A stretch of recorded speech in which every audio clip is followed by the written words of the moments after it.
అదే RTV app వార్తల్ని క్షణాల్లో చదివే అవకాశం ఉంటుంది. ఒక న్యూస్ పేపర్, ఒక టెలివిజన్ ఛానల్ మీ చేతుల్లో ఎప్పుడూ ఉంటాయి.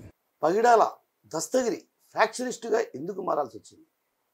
ఆ తర్వాత సత్ప్రవర్తన కలిగి ఒక మామూలు జీవితాన్ని గడపాలన్న ఆయన రాజకీయ అరంగేట్రం చేయడానికి దోహదపడినటువంటి అంశాలేంటి? ఇవన్నీ మనం ఆయన్ని అడిగి తెలుసుకుంటాం. సో ముందుగా నమస్కారం. నమస్తే సార్. అసలు ఎందుకు ఫ్యాక్షన్ లీక్ అడుగు పెట్టాల్సి వచ్చింది మీ జీవితంలో? అసలు ఫ్యాక్షన్ నాకు ఫ్యాక్షన్ అంటేనే తెలియదు సార్. నేను డిగ్రీ చదివే టైంలో నెహ్రూ రోడ్లో కాలేజీ ఉన్నది. ఆ కాలేజీ పక్కన వరదారెడ్డి గారి ఆఫీస్ ఉన్నది, ప్రజెంట్ ఎమ్మెల్యే గారిది. కాలేజీ పక్కనే కాబట్టి అక్కడికి పోతా వస్తా ఆయన భావాలు నచ్చి ఆయన వెంట తిరిగేవాడిని. అప్పట్లో రమణారెడ్డి గారికి వరదారెడ్డి గారికి ఫ్యాక్షన్ ఉండేది. నాకు తెలిసి తెలియక జీపుల్లో తిరుగుతా ఆ పిల్లతనంతో ఆనందంతో మేము చాలాసార్లు బాంబులు వేయడం కానీ, కేసులు దాడులు చేయడం కానీ, రమణారెడ్డి వర్గీయుల మీద కానీ జరుగుతూ వచ్చింది సార్. ఆ నుంచి స్టార్ట్ అయింది సార్ నా జీవితం. అసలు మీరు ఎందుకు అటువైపు అడుగులు వేయాల్సి వచ్చింది? ఒక స్టూడెంట్ ఆర్గనైజేషన్లో ఉన్నప్పుడు ఉన్న పలంగా అటువైపు అడుగులు వేయాల్సిన అవసరం ఏమిచ్చింది? అంటే చదువుకొని ఉన్నత స్థితికి చేరుకోవాలన్నటువంటి భావన మీకు అప్పుడు కలగలేదా? లేదు సార్, అప్పుడేదో రాజకీయ మోజు ఉన్నది. పెద్ద ఆయన ముడి తిరిగితే ఏదో గొప్ప అని తిరిగినాం సార్. అప్పట్లో ఆ పెద్ద ఫ్యాక్షన్ ఉండేది పెద్ద ఆయనకు రమణారెడ్డి గారికి. అప్పుడు మేము చురుగ్గా తిరుగుతున్నాం కాబట్టి మా మీద కేసులు స్టార్ట్ అయినాయి. బాంబులు వేసిన కేసులు అవి ఇంకా రిమాండ్ పోవడం స్టార్ట్ అయింది సార్. ప్రతి కేసులో 15 రోజులు ఒక బాంబు దాడి. ఆ కేసులో ఇరుకొని ఇంకా చదువు నాశనం అయిపోయింది. ఫ్యాక్షన్లో దిగాల్సి వచ్చింది. అంటే మీరు ఫ్యాక్షనిస్ట్గా మారే ముందు ఎవరినైనా హత్య చేయటం కానీ, అంటే ప్రత్యక్షంగా కానీ పరోక్షంగా కానీ హత్యలు చేయడం లాంటివి ఏమైనా చేశారా? ప్రత్యక్షంగా చేసేటి మా అనుచరులు చేసేటివి ఉన్నాయి. మీరు ప్రత్యక్షంగా పాల్గొన్నట్టు అంటే ఎక్కడైనా హత్యలు జరిగినప్పుడు మీరు కూడా పరోక్షంగా పాల్గొన్నటువంటి సందర్భాలు ఏమైనా ఉన్నాయా? లేవు సార్. మరి ఎందుకు ఫ్యాక్షనిస్ట్గా ముద్రపడింది? మా అనుచరులకు కొన్ని సమస్యలు వాళ్ళు చంపడాలు జరిగినాయి. దాంట్లో నన్ను ముద్దాయిగా పెట్టారు. దాదాపు 36 కేసులు, దాంట్లో 4-5 మర్డర్ కేసులు ఉన్నాయి. ప్రజెంట్ అయితే అన్ని క్లీన్ చిట్ ఉంది సార్. బాగానే ఉన్నాం. రౌడీ షీట్ కూడా ఉండేది నా మీద. అంటే నేనేమంటానంటే మీ అనుచరులు అంటున్నారు, మరి ప్రత్యక్షంగా మీరు లేనప్పుడు మీ పేర్లు ఎందుకు చేర్చాల్సి వచ్చింది? అంటే పోలీసులు అక్కడ ఏమన్నా మీ పేరు వాంటెడ్గా ఇచ్చే ప్రయత్నం ఏమైనా చేశారా? పోలీసు వాళ్ళు ఏం వాంటెడ్గా చేయరు సార్. మామూలుగా ఇక్కడ పొద్దుటూరు రాజకీయం ఎట్టుంటుంది అంటే చేయకపోయినా కూడా నాయకుని మీద పెడతారు. అనుచరులు చేసినా కూడా నాయకుని ఇరికించే అలవాటు ఇక్కడ ఉంది. వాళ్ళ లిస్ట్ ఉంటుంది. ఏది జరిగినా పలానా A1, A2, A3 ఇట్లా A2గా నన్ను పెడతా వచ్చినాను సార్. అంటే మీరు ఫ్యాక్షనిస్ట్గా ఉన్నటువంటి మీ జీవితంలో ఎప్పుడైనా అంటే ఇది ఒక భయంకరమైన హత్య అంటే అప్పట్లో ఫ్యాక్షన్ మీరు అన్నట్లు రమణారెడ్డి గారికి అదేవిధంగా వరదారెడ్డి గారికి ఇద్దరికి మధ్య ఫ్యాక్షన్ ఉండేది. అప్పుడు ఆయన వర్గం బొల్లవరంలో ఉండేవాళ్ళు, కొంత వర్గం ఇటువైపు ఉండేది. అంటే బొల్లారం కూడా ఒకప్పుడు అడ్డాగా ఉండేది. కొత్తపల్లి సార్, కొత్తపల్లి. ఇప్పుడు ఇక్కడ బొల్లవరం కూడా ఉంది కదా. బొల్లవరం కూడా అప్పుడు నేను చిన్నప్పుడు నేను కూడా ఇక్కడ ఇంటర్మీడియట్ చదివా, మహర్షి స్కూల్ దగ్గర చదివా. అప్పుడు బొల్లవరంలో కూడా బాంబులు పేలాయి. అంటే నేను చిన్నప్పుడు చదివినటువంటి ప్రాంతం కాబట్టి నాకు కొంత దీనిపైన అవగాహన ఉంది. అప్పుడు బొల్లవరంలో రమణారెడ్డి వర్గం ఎక్కువగా ఉండేది. రమణారెడ్డి వర్గం. సో నేనేమంటానంటే భయంకరమైనటువంటి హత్యను ఎప్పుడైనా మీరు చూశారు? నేనైతే రమణారెడ్డి 4 మర్డర్స్ 4 హత్యలు చేసినాడు సార్. అక్కడ చేయించినాడు అప్పట్లో కొత్తపల్లె దగ్గర, లింగాపురం దగ్గర. అప్పుడు పోయి నేను చూస్తే శవాలన్నీ రోడ్డు మీద ఉన్నాయి. 4 చనిపోయినారు. రోడ్డుకు అడ్డంగా 4 బస్సులో నుంచి దింపి చంపారు. అది చూసి నేనైతే భయపడిపోయినా సార్. అది నా జీవితంలో డైరెక్ట్ మర్డర్లు చూసిన టైం. అంటే మీ పైన ఎన్ని కేసులు ఉన్నాయి? అంటే ఫ్యాక్షనిస్ట్గా మీ పైన పడినటువంటి కేసులన్నీ ఆ తర్వాత మీరు ఫ్యాక్షనిస్ట్గా మారిన తర్వాత మిమ్మల్ని చంపడానికి ఏమైనా ప్రయత్నాలు ఎవరైనా చేశారా? నా మీద 36 కేసులు సార్. 5 మర్డర్ కేసులు, మిగతా ఎన్ని బాంబులు, దాడులు, 307లు, ఇవన్నీ మొత్తం 36 కేసులు ఉన్నాయి సార్. నా మీద 4 సార్లు బాంబు దాడులు జరిగినాయి. ఒకసారి సబ్ జైల్లో ఉంటే సైనడ్ పెట్టినారు సార్ అన్నంలో. అది ఇన్ఫర్మేషన్ వచ్చి వాళ్ళు దొరికినారు. అది కూడా వాళ్ళు జైలు కూడా పోయించినారు. మీరు ఇంత ఫ్యాక్షనిస్ట్ అంటే దాదాపు నాకు తెలిసి 20 ఏళ్ళ ఫ్యాక్షనిస్ట్ చరిత్ర కలిగినటువంటి మీరు సార్ ఎందుకు సత్ప్రవర్తన అంటే పరివర్తన చెంది మార్పు రావాల్సి వచ్చింది? ఎక్కడ మీలో ఆ బీజం పడింది? ఉమేష్ చంద్ర గారు ఎస్పీ గారు వచ్చినారు సార్ కడప జిల్లాకు. అప్పుడు ప్రొద్దుటూరులో ఉండే రౌడీ షీటర్లని ఒకసారి చేరిపి 70 మందిని మాకు బట్టలు ఇప్పదీసి మెల్లో బోర్డు వేసి రౌడీయిజం చేయము అని ఒకటి, చేతిలో రౌడీయిజం నశించాలని ఒక కర్ర పెట్టి బట్టలు ఇప్పి ఊరంతా ఊరేగించినాడు సార్. ఊరేగించిన తర్వాత మళ్ళా ఒక 4-5 రోజులకు ఉమేష్ చంద్ర గారు నన్ను పిలిపించారు కడపకు. పిలిపించి మిమ్మల్ని బట్టలు తీసి బట్టలు ఊడదీసి ఊరేగింపు చేసినామే, దీనిపై మిమ్మల్ని ఎందుకు ఊరేగించినాం, మీలో ఏమనిపించిందని అడిగినాడు. అంటే నేనేం పలకలేదు దానికి. ఏం పలకవే, మీ నాయకులందరూ ఉన్నారు పొద్దుటలో, నువ్వు మీ నాయకుడు ఉన్నాడు, మీ 70 మందికి రౌడీ షీటర్ల నాయకులంతా ఊర్లో ఉన్నారు, వాళ్ళు ఒక్కరు కూడా మా వాళ్ళని ఎందుకు ఊరేగిస్తున్నారు బట్టలు ఇప్పి అని ఎవరిని మమ్మల్ని ప్రశ్నించలే. అదే వాళ్ళ కొడుకులు నాయకుల కొడుకులు ఊరేగిస్తే మీరు ఒక్కొక్కరు 100 మందిని తీసుకొని పోలీసుల రౌడీజం నశించాలి, పోలీసు అధికారులను సస్పెండ్ చేయాలని ర్యాలీ చేసిందరు, బంధువులు చేసిందరు, ధర్నాలు చేసిందరు. కానీ మిమ్మల్ని లోపలేస్తే మిమ్మల్ని ఊరంతా దాదాపు 3 గంటలు ఊరేగిస్తే ఒక్క నాయకుడు కూడా రాలేదు. మీరు చంపితే హాస్పిటల్ బండా, లేదంటే జైలు పోతారు, లైఫ్ పడతారు, మీ భార్య పిల్లలు రోడ్లో పడతారు. మీకు ఏమనిపించింది ఇంట్లో? కాబట్టి దయచేసి ఇప్పుడు నువ్వు రాజకీయ నాయకులమ్మటి తిరిగితే నిన్ను ఎన్కౌంటర్ చేస్తా అని చెప్పినాడు సార్. నీకు ఏదన్నా వాయిదా ఉంది, నీకు కావాలని చెప్పు, పోలీస్ ఎస్కార్ట్ పెడతా అని. దాదాపు ఆయన 19 సంవత్సరాలు ఒక వాయిదాకు 6 మందిని పోలీస్ ఎస్కార్ట్ ఇస్తే అప్పుడు కడప సెషన్స్ కోర్టు ఉన్నది, కడపకి ఇస్తున్నాడు, ఇక్కడ వాయిదాలు కూడా ఎస్కార్ట్ ఇచ్చాను సార్. అప్పుడు ఒక కేసులో నేను ఎస్కార్ట్తో పోతే కోర్టులోనే బాంబులు వేయాలని ప్రయత్నం చేసినారు. అది తెలిసి పోలీసులు వాడిని అరెస్ట్ చేయడం జరిగింది. కిరాయంతోడు బాలవర్తి రాదనేటోడు వాడు ఒప్పుకున్నాడు, అయ్యా నాకు ఒప్పందం ఇప్పించినారు 1 లక్ష రూపాయలకు చంపమని. కానీ అక్కడ ఏమైందంటే ప్రజెంట్ ఆదినాథ్ రెడ్డి తమ్ముడు రామాంజరెడ్డి ఉన్నాడు సార్ నా పక్కన, ఆయన అని వానికి తెలియదు కిరాయికి వచ్చినాడు. అక్కడున్న వచ్చిన వాళ్ళు, అయ్యా ఆయన ఎమ్మెల్యే గారు తమ్ముడు, ఆయన వద్దు పక్క రమ్మంటే అప్పుడు రామాంజరెడ్డి గారు నువ్వు ఇమీడియట్లీ పోయి జడ్జి దగ్గర కూర్చోబో, లేకపోతే నేను చంపుతానంటే నేను పోయి కోర్టులో జడ్జి దగ్గర కూర్చున్నాను సార్. మళ్ళీ వాడు దొరికినాడు, నాకు కిరాయికి ఒప్పుకున్నాను కూడా ఒప్పుకున్నాడు సార్. అంటే నేనేమంటానంటే ఇప్పుడు పరివర్తన చెందిన తర్వాత కూడా మీరు మళ్ళీ ఫ్యాక్షనిజం ఏమన్నా మొదలు పెట్టరా? ఫ్యాక్షనిజం ఏం లేదు సార్, రాజకీయంగా ఉన్నాం. ఇక్కడ ఏమంటే సార్, ఒకసారి రౌడీ షీట్ ఓపెన్ అయితే రౌడీ షీటరు ఫ్యాక్షనిస్ట్ అంటే ఒక వ్యభిచారి మేలు. రౌడీ షీట్ ఉంటే తెల్లారుజామున వస్తారు పోలీసు వాళ్ళు, బెల్లు కొడతారు, లేపుతారు, మాకు నిద్ర డిస్టర్బెన్స్, పిల్లలు లేస్తారు, దాదాపు 1 అవర్ ఇక్కడ ఉంటారు. కానీ అది పోలీసుల మా మీద ఫోర్స్ లేవడం అంటే మాకు రాజకీయం అవసరం.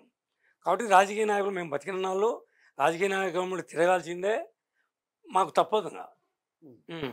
అంటే ఇంత ఫ్యాక్షనిజం చరిత్ర ఉన్నటువంటి మీరు, మీ పిల్లలు ఎప్పుడైనా మీతో ఏంది నాన్న మమ్మల్ని కూడా చంపే పరిస్థితి ఉంది, మీ వల్ల మేము కూడా భయపడి బతకాల్సిన పరిస్థితి ఉందని ఎప్పుడైనా మీ పిల్లలు మీతో అన్నప్పుడైనా అడిగినారు? వాళ్ళకి నేను చిన్నప్పటి నుంచి చెప్తా వచ్చాను సార్. నాకు 4 పిల్లలు, 3 కూతుళ్ళు, 1 కొడుకు. వాళ్ళకు చెప్పడంతో వాళ్ళు చాలా డిసిప్లిన్గా వాళ్ళ కొద్దీ వాళ్ళే నా గురించి తెలుసుకొని మేమేదో మా తండ్రితోనే పోవాలి ఇదని చెప్పి 2 కూతుళ్ళు డాక్టర్లు అయినారు సార్. ఒక పాప నూజివీడు సీట్స్లో క్వాలిటీ కంట్రోల్ ఆఫీసరు, నా కొడుకు సబ్ రిజిస్ట్రార్లో రికార్డ్ అసిస్టెంట్గా. వాళ్ళు బాగా చదువుకొని నా కొడుకు కూడా నాకు వానికి సంబంధం లేదు. వాడు ఎవరైనా ఇంతవరకు మగిడాలు దస్తీ కొడుకంటే కనుక్కోలేదు. లక్షణంగా ఇప్పుడు ప్రశాంతంగా జీవనం జరుపుతున్నాను సార్. అంటే ఎప్పుడు కానీ మీ పిల్లలు చెప్పలేదా ఇట్లా నాన్న నువ్వు ఫ్యాక్షనిస్ట్గా ఉండవు, నీ వల్ల మమ్మల్ని కూడా చంపేస్తే మా పరిస్థితి ఏంటని ఒక రకంగా ఎప్పుడైనా అడిగినట్టు సందర్భాలు? అడిగిన నేను ఒకటే చెప్పినా సార్, మా ఫ్యాక్షన్ అనేది సముద్రంతో సమానం, సముద్రంలో పడినాక బయటికి రాలేం, నా లైఫ్తోనే ఇంతటితోనే పోతుంది, మీరు భయపడొద్దు, దయచేసి మీరు చదువుకోండి. నేను కత్తి పట్టినవాడు కత్తికి బలిగాక తప్పదు, కత్తి పట్టినవాడు కత్తికి బలిగాక తప్పదు. మనం హత్య కేసులు ఉన్నాం, చంపడాలు జరిగాయి కాబట్టి నేను ఎప్పుడైనా చావచ్చేమో, మీరు బాగుండాలా అని వాళ్ళకు నేను చెప్పి బాగా చదివించుకున్నాను సార్. అవును, మీరు ఫ్యాక్షనిస్ట్గా ఉన్నప్పుడు వరదరాజరెడ్డి వర్గంలో ఎవరెవరు ఉండేవారు, రమణారెడ్డి వర్గంలో ఎవరెవరు ఉండేవాళ్ళు? అప్పట్లో బాగా ఫ్యాక్షన్ చరిత్ర కలిగిన వాళ్ళ పేర్లు. సార్ ఫ్యాక్షన్ అంటే వరదారెడ్డికి అనుచరులుగా ఉండేవాళ్ళు కానీ అప్పట్లో వరదారెడ్డికి అమ్మడికి తిరగాలని భయపడేవాళ్ళు సార్. రమణారెడ్డి భయం అంటే అట్లున్నది. లక్ష్మీపేట గురెడ్డి అని ఒక ఆయన ఉన్నాడు సార్ ప్రజెంట్. వాళ్ళ బంధువులు నలుగురు వాళ్ళే మర్డర్ అయింది లింగాపురం దగ్గర. ముక్తార్ అని ఒక ఆయన ఉన్నాడు, ఈవి సుధాకర్ రెడ్డి ఉన్నాడు, చాలామంది ఉన్నారు సార్. ఇప్పుడు కూడా పెద్ద ఆయన కూడా ఉన్నారు వాళ్ళంతా. అంటే రమణారెడ్డి అంతగా ఎందుకు ఈ ఫ్యాక్షన్ ప్రోత్సహించాల్సి వచ్చింది ఆయన? అది ఆధిపత్య పోరు సార్. అది ఆయనకు అడ్డం ఉండకూడదు. పెద్ద ఆయన వరదారెడ్డి ఫీల్డ్లోకి వచ్చినాక కేసులు పెట్టేయడము, జైలు పంపించడం వాళ్ళ అనుచరులను అట్లా చేస్తూ వచ్చినాడు. పెద్ద ఆయన అనగదొక్కాలనే ఉద్దేశంతో ఆయన చంపుతూ వచ్చినాడు. కానీ పెద్ద ఆయన ఎవరిని చంపించలే, జైలు పంపిస్తూ వచ్చినాడు. వాళ్ళ రమణారెడ్డి వర్గం అంతా జైలుకే పోయింది కానీ ఎవరిని చంపించలే. అంటే ఫ్యాక్షనిస్ట్గా ఉన్న మీరు ఎందుకు రాజకీయ రంగ ప్రవేశం చేయాల్సి? తప్పదు సార్. ఫ్యాక్షనిస్ట్ అనేటోడు, రౌడీస్ట్ అనేటోడు రాజకీయంలో ఉంటేనే వాళ్ళు సేవ్ అవుతారు. కాకపోతే పోలీసు ప్రెజర్ ఎక్కువవుతుంది. తప్పుడు కేసులు పెట్టడం, ఏ కొత్త ఎస్ఐ రాని, కొత్త సిఐ రాని, కొత్త డిఎస్పీ రాని పిలిపేయడం, కౌన్సిలింగ్ చేయడం, కొట్టడం, తిట్టడం.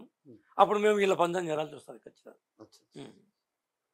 అన్నా ఇప్పుడు మీరు ఇన్ని పార్టీలు ఉన్నాయి. ఒక ఫ్యాక్షనిస్ట్ అన్నాక మీరేమన్నారు, పొలిటికల్ ఎంట్రీగా తప్పదు అన్నారు. నేనేమంటానంటే ఇంత ఒకవైపు వైసీపీ ఉంది, టీడీపీ ఉంది, జనసేన ఉంది, ఇన్ని పార్టీలు ఉన్నాయి, బీజేపీ ఉన్నాయి. కానీ టీడీపీ వైపే మీరు ఎందుకు మొగ్గు చూపాల్సి వచ్చింది? అంటే గతంలో నేను వైఎస్ఆర్సీపీ మాజీ ఎమ్మెల్యే రాజమౌళి ప్రసాద్ రెడ్డి వర్గంలో ఉన్నా సార్. ఆయనకు ఒక నియంత హిట్లర్ మాదిరి ఆయన బీసీ, ఎస్టీ, మైనార్టీ అంటే ఆయనకు నచ్చదు. కానీ ఇబ్బంది పడుతూ తప్పదు కాబట్టి ఆయన వర్గంలో ఉన్నాం సార్. మళ్ళీ మా పాత గురు మాజీ ఎమ్మెల్యే గారు టికెట్ రావడం, ఆయన అమ్మడి ఆయన బాటలో నడుస్తున్న మళ్ళా పెద్ద ఆయన వర్గం టీడీపీలో చేరినాం సార్. ఇప్పుడు నేనేమంటానంటే ఒకప్పుడు ఫ్యాక్షన్ను ప్రోత్సహించారు. ఒక రకంగా అసాంఘిక కార్యక్రమాలకు అడ్డా ఏదైనా ఉందంటే అది పొద్దుటూరే అనేది భావన ఉంది సార్. నేను ఒక చిన్న విషయం అడగాలనుకున్నా ఇక్కడ మీకు. మీ పొద్దుటూరుకు ఎమ్మెల్యేగా అటు రాచమల్లు శివప్రసాద్ రెడ్డి ఉన్నాడు, ఇటు వరదరాజ రెడ్డి ఉన్నారు. వీరిద్దరి పాలనలో ఎవరి పాలన ది బెస్ట్ అని చెప్పచ్చు? అదేవిధంగా ఫ్యాక్షన్ను ప్రోత్సహించలేదని మీరు అంటున్నారు, ఏది వరదరాజ రెడ్డి సార్. సో మరి అసాంఘిక శక్తులను ప్రోత్సహించలేదా ఎక్కడ వరదరాజ రెడ్డి? ఎప్పుడూ లేదు సార్. 25 సంవత్సరాలు ఎమ్మెల్యే ఉన్నాడు. ఆయన ఎప్పుడైనా ఇట్లాంటి ఒప్పుండేటోడే కాదు. తన అనుచరుల మీద కూడా కేసులు పెట్టే కాలాలు ఉన్నాయి తప్పు చేస్తే. అంటే నేనేమంటానంటే ఇప్పుడు కొన్ని సందర్భాల్లో రాచమల్లు ప్రసాద్ రెడ్డి కావచ్చు, వాళ్ళ బామర్ది బంగారెడ్డి కావచ్చు, ఇద్దరు ఏమంటున్నారంటే ఆ పార్టీల నుంచి వచ్చిన వాళ్ళే కొందరున్నారు, వాళ్ళే ఈ మట్కా బిటర్లు, వాళ్ళే ఈ గ్యాంబ్లింగ్ ఆడిచ్చే వాళ్ళు అనేది ఆయన చెప్తారు కదా. ఏమీ లేదు, ఆ పార్టీలో ఉన్న వాళ్ళే అందరు వాళ్ళే సార్. క్రికెట్ బుకీలు, మట్కా వాళ్ళు, గుట్కా వాళ్ళు అంతా రాజ్యములే పెంచి పోషించినాడు వాళ్ళని. ఎమ్మెల్యే గారు అది ఊరికి ఆయన అవాస్తవాలు చెప్తున్నాడని ఇప్పుడు వచ్చే వాళ్ళు ఎవరు లేరు, వాళ్ళంతా వాళ్ళే. పెద్ద ఆయన గారు హెచ్చరించినాడు కూడా, గతంలో ఏం జరిగిందో నాకు తెలియదు, నా పార్టీలోకి వచ్చినాక ఇట్లాంటి జరిగితే ఒప్పుకొని కూడా వార్నింగ్ ఇచ్చి హెచ్చరికలు చేసి పార్టీలో చేర్చుకున్నాడు. అక్కడి నుంచి వచ్చిన వాళ్ళు. అంటే వరదరాజ రెడ్డి హయాంలో ఎక్కడ లేదు, సాగలేదు. మరి ఇప్పుడు జరగట్లేదా? అప్పుడు బాగా జరుగుతున్నాయని అన్నారు, ఇప్పుడు కూడా జరుగుతుంది సార్. దొంగ కాపాలని అంటే ఎవరితో కాదు. ఇప్పుడు కొన్ని వేల మంది, కొన్ని లక్షల మంది ఉన్నారు, వాళ్ళందరికీ ఆడ ఎట్లా తెలుస్తుంది అయ్యి దొంగగా జరిగేటి. ఇప్పుడు పెద్ద ఆయన లెక్క తీసుకొని జరిగేటి అయితే తెలుస్తాయి. గతంలో ప్రతి క్రికెట్ బుక్కి, ప్రతి మట్కా కింగు, రాచమౌళి గారికి నెలమామూలు ఇచ్చేటోళ్ళు జరిపేటోడు, ఆయనకు తెలిసే జరిగేటి. ఈయన అట్లాంటి ఒప్పుకోడు కాబట్టి ఆయన తెలియకుండా జరుగుతుండొచ్చు, కానీ ఆయనకు తెలిస్తే ఒప్పుకోడు. మొదటి నుంచి మీరు వరదరాజ రెడ్డి దగ్గర ఉన్నారు కదా సార్. నాకు తెలిసి స్టూడెంట్ యూనియన్ ఉన్నప్పటి నుంచి, స్టూడెంట్గా మీ అడుగు పెట్టినప్పటి నుంచి అప్పుడు ఫ్యాక్షన్ చరిత్ర ఉంది. అప్పటి నుంచి మీరు వరదరాజ రెడ్డి అనుకోమన్నారు కదా. మరి వరదరాజ రెడ్డికి హత్యలు చేసేటివి ఇట్లాంటివి ఏమన్నా ఉండేవా? లేదు సార్. ఆయన ఎంతసేపు ఉన్నా హత్యలు చేయించినవని జైలు పంపించేటోడే కానీ హత్యలు చేయించినోడు కాదు. సో చివరిగా మిమ్మల్ని ఒక మాట అడుగుతాను, ఫ్యాక్షనిస్టులకు మీరు ఏం సలహా ఇవ్వబోతున్నారు? అంటే ఫ్యాక్షన్ వల్ల మీరు తీవ్రంగా నష్టపోయారన్నటువంటి భావన మీరు వ్యక్తం చేస్తాను. ఇప్పుడు ప్రస్తుతం ఫ్యాక్షన్ లేదనుకోండి, బట్ ఎక్కడన్నా ఫ్యాక్షనిస్టులు ఉన్నటువంటి వాళ్ళకు మీరు ఏం సలహా ఇవ్వబోతున్నారు? సార్ ఫ్యాక్షనిస్ట్ కంటే ఒక వ్యభిచారి మేలు. ఆమె ఎందుకు కడుపు కోసమో, పిల్లల కోసమో తప్పు చేస్తానని తెలిసినా కూడా పిల్లలను పోషించుకోవాలి కాబట్టి వ్యభిచారం చేస్తుంది. ఫ్యాక్షనిస్ట్ కంటే వ్యభిచారి చాలా మేలు. ఈ జీవితము నరకం ఇది తెలిసి అనుభవించాను కాబట్టి నేను జరగబోయే ఇప్పుడు ఇరుక్కునే ఫ్యాక్షన్స్ కూడా ఇంకా వాళ్ళేం బయట పడలేరు. కొత్తగా ఎవరైనా ఫ్యాక్షన్ చేయాల్సిన వాళ్ళు దయచేసి మానుకోవాలని నా యొక్క సలహా. ఫ్యాక్షన్ వల్ల ఎలాంటి అనర్థాలు జరిగే అవకాశాలు ఉన్నాయి? అన్నీ జరుగుతాయి సార్. భార్యాభర్తలు దూరం అవుతాం, జైలుకు పోతాం, ఒకవేళ చంపితే చస్తాము. ఇంకా దానివల్ల అన్ని అనర్థాలే, కుటుంబాలే బలైపోతాయి. సార్ నాలో పరివర్తన రావడానికి ముఖ్య కారణం ఏమంటే నా మీద బాంబు దాడి జరిగేది సుధాల దగ్గర. అప్పుడు నా అనుచరులకు 4గురికి భారీ గాయాలు, కాళ్ళు చేతులు పోయినాయి, కళ్ళకు దెబ్బలు. అది కూడా నా వల్ల ఇన్ని కుటుంబాలు నాశనం అవుతున్నాయే అనే బాధ కూడా నాలో కలిగి ఫ్యాక్షనిజం వద్దనే ఉద్దేశానికి వచ్చి అది కూడా ముఖ్యమైన నాకు ఈ దెబ్బ కూడా బాంబులు ఉన్నప్పుడే సార్ కొందరికి ఏళ్ళు పోయినాయి, కాళ్ళు పోయినాయి, కళ్ళు పోయినాయి. నా వల్ల ఇన్ని కుటుంబాలు బలైతేనే ఉద్దేశంతో కూడా నాలో మార్పు వచ్చింది సార్. అందువల్లనే నేను ఫ్యాక్షనిజం ముఖ్యంగా చెప్పేది, మనం పోయేది కాక మన అనుచరులు కూడా కుటుంబాలు బలైపోతాయి, వాళ్ళ పిల్లలు బలైపోతారు, వాళ్ళు చస్తారు, వాళ్ళని మనం కాపాడలేము, నాయకులు మనం కాపాడలేరు.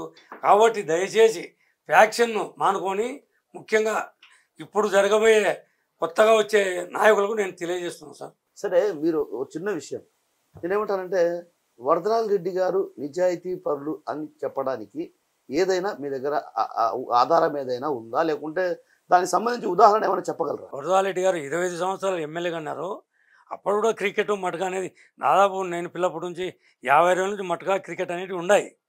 కానీ గత ఎమ్మెల్యే 25 సంవత్సరాలు ఎమ్మెల్యేగా ఉన్నప్పుడు ఈ మటకాలు క్రికెట్ వాళ్ళు ఊర్లు ఇచ్చేటిపోయినారు. వరదరాజ రెడ్డి గారు ఎమ్మెల్యే అయినప్పుడు. ఇప్పుడు రాచమల్ల ప్రసాద్ రెడ్డి గారు ఎమ్మెల్యే గారు అయినాక ఎక్కడెక్కడ ఉన్న వాళ్ళని పిలిపించుకొని వాళ్ళతో కమిట్మెంట్ తీసుకొని మీరు ఆడుకోండి, ఆడిపించండి, నాది నాకు ఇవ్వండి అని మామూలు పెట్టుకొని ఆయన లైసెన్స్ ఇచ్చేసినాడు. ఎక్కడ మటకా కానీ క్రికెట్ కానీ టీ బంకులు కాడ రాసుకోవచ్చు, బ్రాండ్ షాపులో రాసుకోవచ్చు, అన్నీ స్టార్ట్ అయినాయి. ఇప్పుడు ఈయన వచ్చినా కానీ ఈ డెవలప్ అయినా కానీ వరదరాజ రెడ్డి గారు ఎమ్మెల్యే అయినప్పుడు ఉండింటచ్చు, కానీ దొంగగా చేసుకునేవారు, వాళ్ళ ఊర్లోనే లేరు. రాజమౌళి ప్రసాద్ రెడ్డి గారు వచ్చినాక మట్కా అంటే ఏంది, క్రికెట్ అంటే ప్రతి స్టూడెంట్ పిల్లలు కూడా నాశనం అయిపోయినారు. ప్రతి బంకులు కాడ జరుగుతున్నాయి, ప్రతి టీఎంల కాడ ఇదే పబ్లిక్గా రాస్తున్నారు. మట్కా, గుట్కా, క్రికెట్ ఈ 3 స్టూడెంట్స్ కూడా రాస్తున్నారు సార్. ఇప్పుడు అన్నిటికీ సెంటర్ అయిపోయింది ప్రొద్దుటూరు.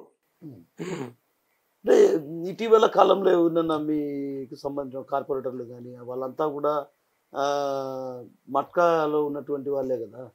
గత రాచమల్ల వర్గంలోనే ఒక కౌన్సిలరు మా పార్టీలోకి చేరినాడు రీసెంట్గా. ఆయన ఈ మధ్యనే ఒక మట్కా కేసులో దొరికినాడు. కేసు కూడా బుక్ అయింది. కానీ వరదరాజ రెడ్డి గారు అనుకుంటే ఆయన ఇడిపించాలంటే ఏం పెద్ద పని కాదు. మా వాళ్ళైనా కూడా కేసు పెట్టండి అని కేసు పెట్టించిన కనుక వరదరాజ రెడ్డి గారిదే. సో మొత్తం మీద ఫ్యాక్షన్ వల్ల కుటుంబాలతో పాటు అటు సర్వస్వాన్ని కోల్పోవాల్సినటువంటి పరిస్థితి. ఏదైతే కుటుంబానికి దూరం కావడాన్ని పక్కన ఉంచితే ఫ్యాక్షన్ వల్ల భవిష్యత్తులో ఇబ్బందులు పడక తప్పదు. అయితే ఇలాంటి క్రమంలో ఫ్యాక్షనిస్ట్గా ముద్రపడ్డాక పోలీసులు నిత్యం ఇంటి దగ్గరికే వచ్చి రకంగా ఇబ్బందులు పెడుతుంటారు. సో ఇలాంటి పరిస్థితి నుంచి ఫ్యాక్షనిస్ట్గా అడుగులు వేయొద్దన్నటువంటి భావనతో పాటు తాను రాజకీయ రంగ ప్రవేశం చేయడానికి ప్రధాన కారణం 20 ఏళ్ల నాటి ఫ్యాక్షన్ చరిత్ర ఉన్నటువంటి తనకు ఎన్నో ఇబ్బందులు పడ్డాను, ఇక పరివర్తన చెంది మార్పు చెందిన పోలీసుల నుంచి గత చరిత్ర ఏదైతే ఉందో దాన్ని నెమరేసుకుంటూనే తరచుగా ఇక్కడికి రావడంతో తాను రాజకీయ రంగ ప్రవేశం చేయాల్సి వచ్చింది. అయితే రాజకీయ రంగ ప్రవేశం చేసిన నేపథ్యంలో కూడా ఏదైతే నీతి నిజాయితీ కలిగినటువంటి వరదరాజ రెడ్డి పట్ల ఎందుకు ఆకర్షితులు కావాల్సి వచ్చిందంటే అసాంఘిక కార్యకలాపాలకు ఆయన ఎప్పుడూ ప్రోత్సహించలేదు. తన రాజకీయ జీవితంలో కూడా ఎప్పుడూ కూడా ఆయన అసాంఘిక శక్తులను ప్రోత్సహించినటువంటి సందర్భాలు లేవు. కాబట్టి తాను తెలుగుదేశం పార్టీలో చేరాను. ఫ్యాక్షనిస్టు మాత్రం జాగ్రత్తగా గ్రహించాలి, ఫ్యాక్షన్ వద్దు, ప్రగతి ముద్దన నినాదాన్ని ముందుకు తీసుకెళ్తే గ్రామాలు సైతం అభివృద్ధి చెందుతాయన్నటువంటి విషయాన్ని మనతో పాటున్నటువంటి ఫ్యాక్షనిస్ట్ పగడాల దస్తగిరి గారు చెప్తున్నారు. మరిన్ని వీడియోస్ కోసం ఛానల్ ని సబ్స్క్రైబ్ చేయండి. లేటెస్ట్ అప్డేట్స్ కోసం వాట్సాప్ ఛానల్ ని ఫాలో అవ్వండి. అండ్ లింక్ డిస్క్రిప్షన్ లో ఉంది.